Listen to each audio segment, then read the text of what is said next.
Hey guys, I'm Opal. This is Flutes. This Hi. is the first time we're on camera together on our own channel.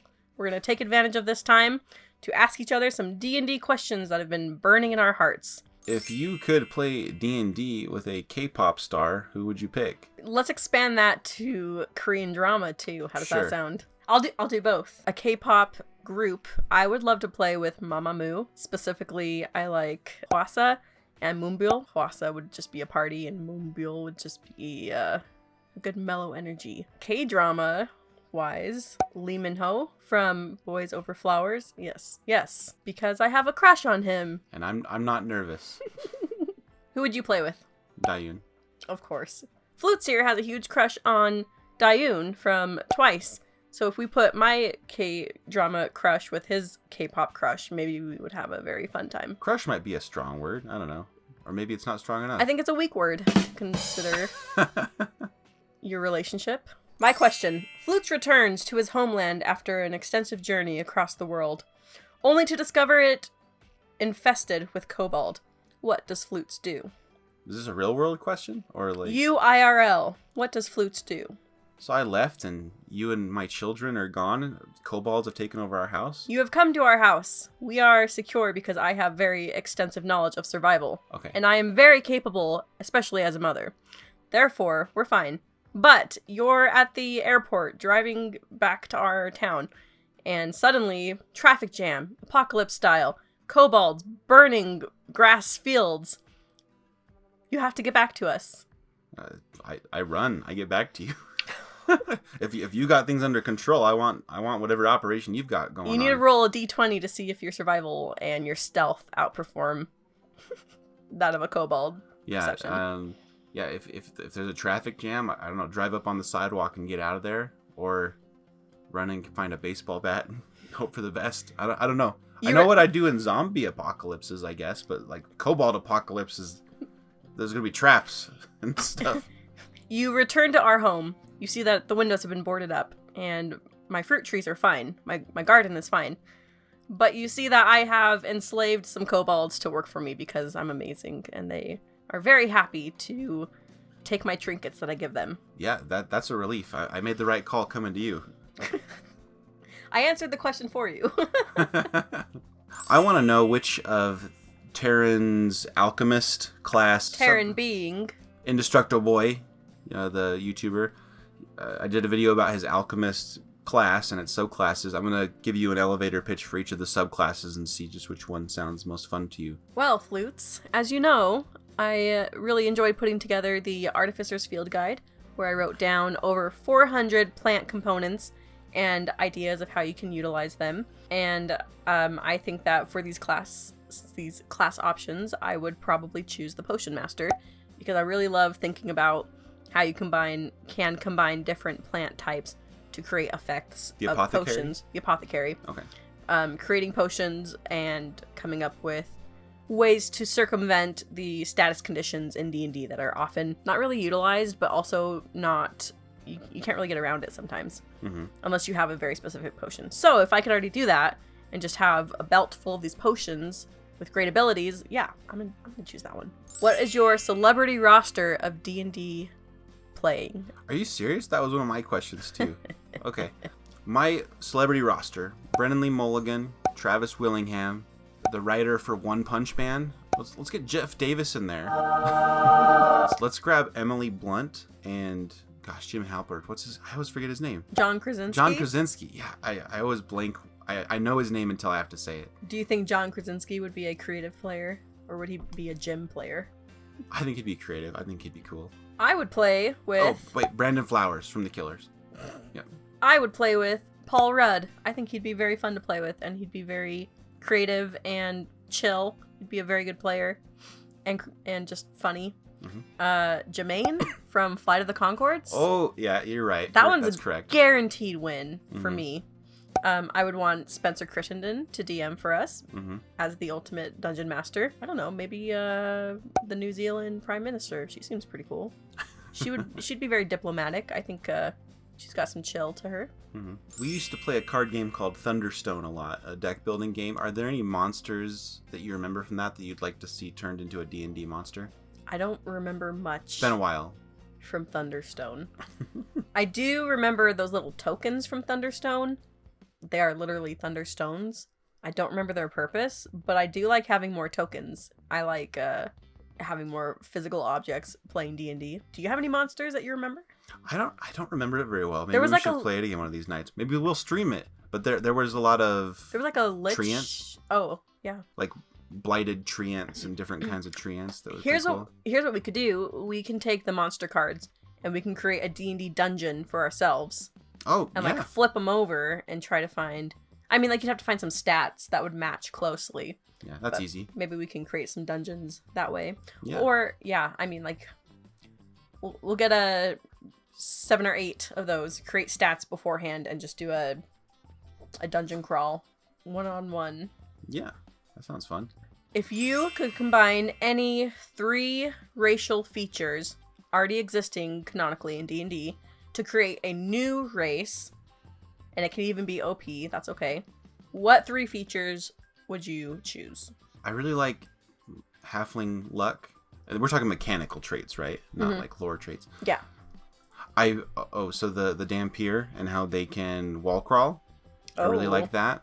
And then let's go with the Shadarkai's Blessing of the Raven Queen. They can teleport and gain resistance to all damage for a little bit. So you want a lucky wall crawling, teleporting, damage resistance species. Yeah, I guess I want Nightcrawler the race. That is kind of Essentially. Nightcrawler. You're right. Except we'll turn his Catholicism into his luck. He's blessed instead, maybe. that works. We'll go with Yeah. that. I would choose Tabaxi's speed, double speed, super fast. Yeah, you love that. And then I also like that, but you love that. I love that. I really like a few tiefling features, and I'm trying to remember the specifics of them. Flames of Phlegothos, the feet? No, there's another feature where it's like, I know that you get resistance to fire, or like immunity to fire, but what's the other resistance? What's the other tiefling? So there's like 10 different kinds of tieflings now. Yeah. Are you talking about the player's handbook tiefling? Let's just do that. Okay, yeah. So they get Hellish Rebuke.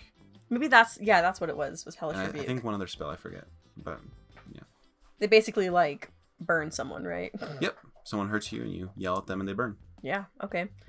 And let's see, what other racial features do I like? Or racial features? I kind of considered the Triton spell casting because they get like control water or just get their water breathing and amphibious stuff. That You would be know, fun. I really like that Harengon get to add their proficiency bonus to their initiative. So mine is super fast with great reflexes and gets pissed off when people spite them and burn them. You're like a Harengon, but like a Jackalope Harengon. Like a little bit of otherworldliness to you. Yeah. Well, Harengon are otherworldly. Mhm.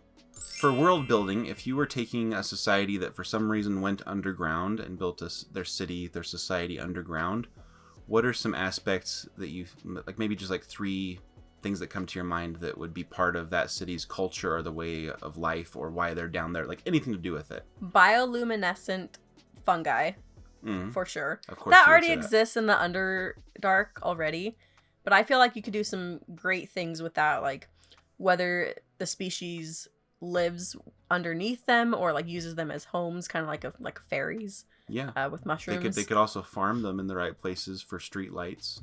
Yeah, that sort of and the stuff. different aspects of fungi, like we have so many mushrooms and fungi now that decompose dead. If you had bioluminescent fungi that decompose Oh. dead and then the bodies glow in their like above underground glass caverns or whatever, what's the word? Coffins? Maybe that's how they honor their dead. Glass coffins with glowing fungus Bioluminescing. decomposing their bodies inside the coffin. That is my world building That's feature. pretty rad. There's one. Yeah. I think a lot of underground creatures in real life, they often lose their eyesight, like moles, because they're underground. That would be non-congruent with the bioluminescent coffins. So this is a different species. I mean, if in Skyrim, what is it, the Falmor that live underground, they've got like no eyes, but they've got mushrooms that glow too, so maybe it's not so far-fetched. Yeah, maybe they don't know that their coffins are glass and their bodies are glowing. But I think it's cool that so underground species, they lose their eyesight, but they often get like these talons and claws that they can burrow with. Mm-hmm. So I would say that you could take any race above ground. Over time, it evolves. They lose their eyesight, so maybe they gain their eyes turn red, and they just grow these massive claws that they burrow with. Large talons. Yep. There's number 2. I think about Minecraft, how you have different types of bedrock, and then different types of like obsidian and stuff like that you finally reach. I think that maybe just utilizing like the magma rare core. Metals. Yeah, just like the magma core of the world, assuming that it's a spherical world that you're living on. There's a lot of assumptions being made here, but perhaps that creates a lot of caldera heat pockets that these creatures utilize for like saunas and cooking food. Like all their food's always cooked because they just have these hot rocks and stuff like that. Yeah, and then more focus on minerals instead of, I mean, like you can mine gold, but those are often in mountainsides. I don't know how much gold is found underground, but maybe different precious gemstones are like their currency, or they really like the coal that they find. Yeah, I like that. You'd probably find a lot of decomposed creatures that lived thousands of years ago. Fossils turns into oil, and then ground kind of builds up on top of it because of wind and other environmental factors.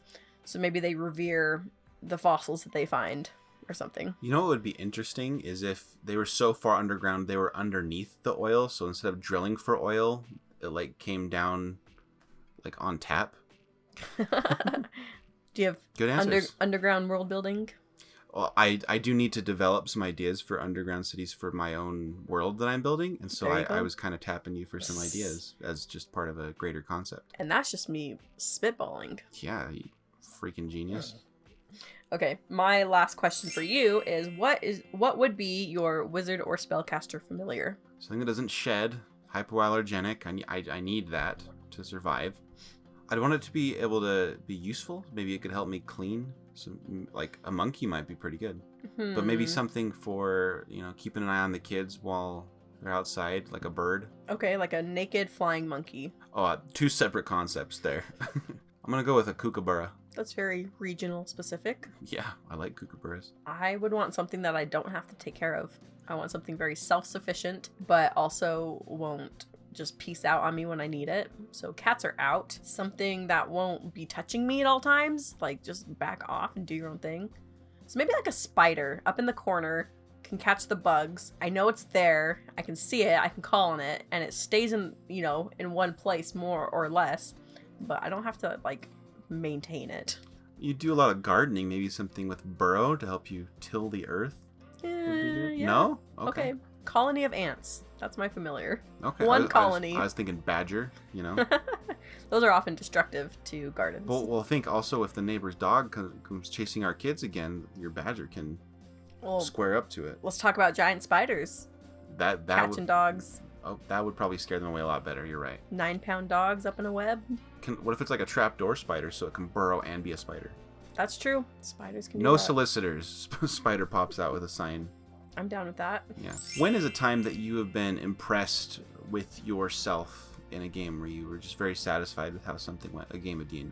So I notoriously have a terrible memory unless it's recalled and my index is accessed by someone else. But one of the more recent memories that I had that I remember thinking like, I'm a good player, is when we were playing Curse of Strahd and I just had that killer dialogue. We won't spoil anything. But essentially, someone was like, I'm gonna hang myself. And I was like, hey, you have a cross around your neck. Let that be the only thing around your neck. And everyone was like, oh! Yeah, it was actually a key around their neck. Oh, well, yeah. Okay. Yeah.